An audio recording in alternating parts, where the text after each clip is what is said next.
عزیزان با بانویم جفایی شد، خنجر خیانت بر تن فرا شد. ای وای خنجر خیانت بر تن فرا شد،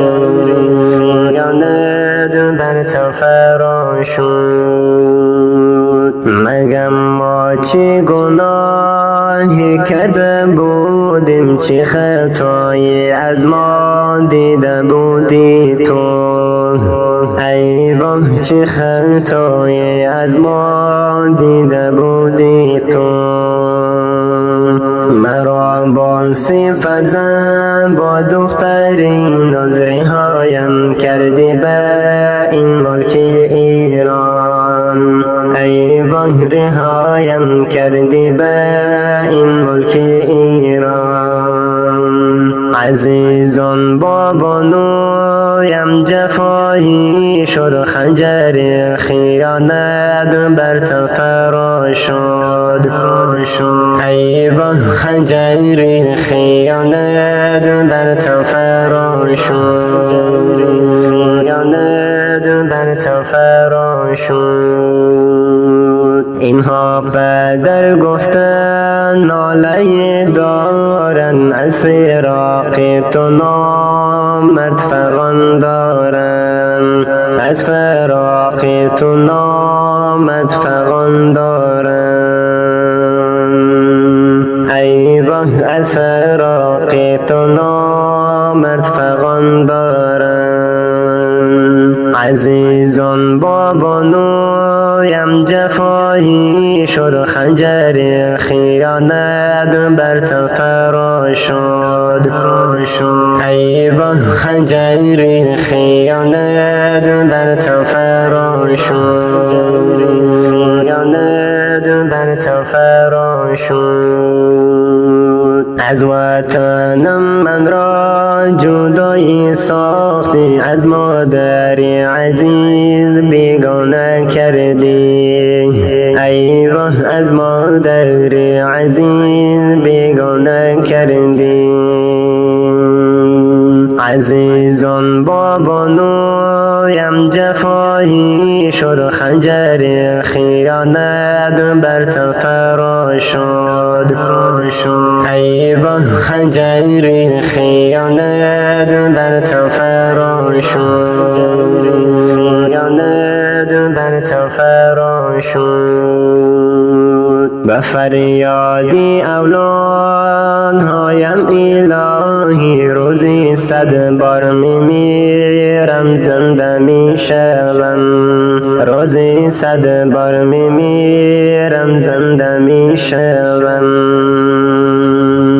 عزیزان با بانویم جفایی شد، خنجر خیانت بر تن فرا شد. ای وای خنجر خیانت بر تن فرا شد، بر تن فرا شد. گرفتاری مصیبت شده ام من در این دیار، بی کس گشتم خدایا. ای وای در این دیار بی کس گشتم خدایا. عزیزان با بانویم جفایی شد، خنجر خیانت بر تن فرا شد. ای وای خنجر خیانت بر تن فرا شد، بر تن فرا شد. مشکلات زندگی رزانی شد، سختی های روزگار زیادی شد. ای وای سختی های روزگار زیادی شد. بانو مدینه فرمود شعری نویسم همسرایم از این بانو. ای وای نویسم همسرایم از این بانو. عزیزان با بانو بنایم جفایی شد خنجر خیانت بر تفرا شد ای وای خنجر خیانت بر تفرا شد بر تفرا شد من را به زیر منتی مردم ایران به نادانی رهایم کردی رفتی به نادانی رهایم کردی رفتی عزیزان با بانویم جفایی شد خنجر خیانت بر تفرا شد ای وای خنجر خیانت بر تفرا شد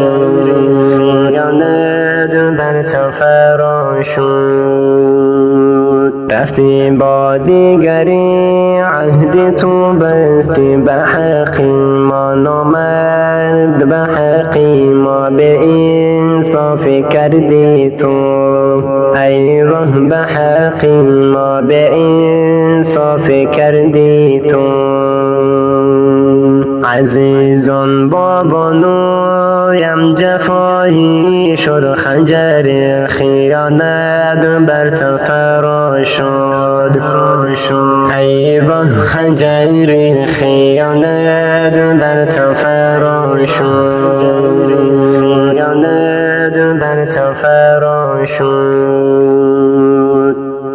عزیزان و شنوندگان نهایت گرامی، این ترانه زیبا و بسیار پرسوز به نامردی کردن معراج دین بر حق بانو و فرزندانش بود اهدا و خوانده شد. به فرمایش خودی بانو مدینه و پسرانش مثل هر یک و هر کدام و دختر نازش کفایت الله جان و سمیع الله جان و روح الله جان و دختر نازش سمیرا جان از ولایت تخار ولسوالی خواجه بهاءالدین از مسجد ارباب کمال الدین سکونت فعلیشان کشور ایران و ولایت شیراز می باشد درخواست نمودن اهدا و خوانده شد. شاعر و سرایندان شاعر نامدار فخر افغان زمین خاکسار جانان تخاری تنظیم صدا المحبت دیجیتال اسلامی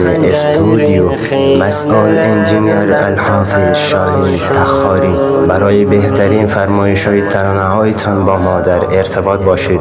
شماره تماس و هم واتساپ 0933 148 78 41 شماره های واتساپ 2098 902 546 55 خنجر خیانت بر تفرا شد بر تفرا شد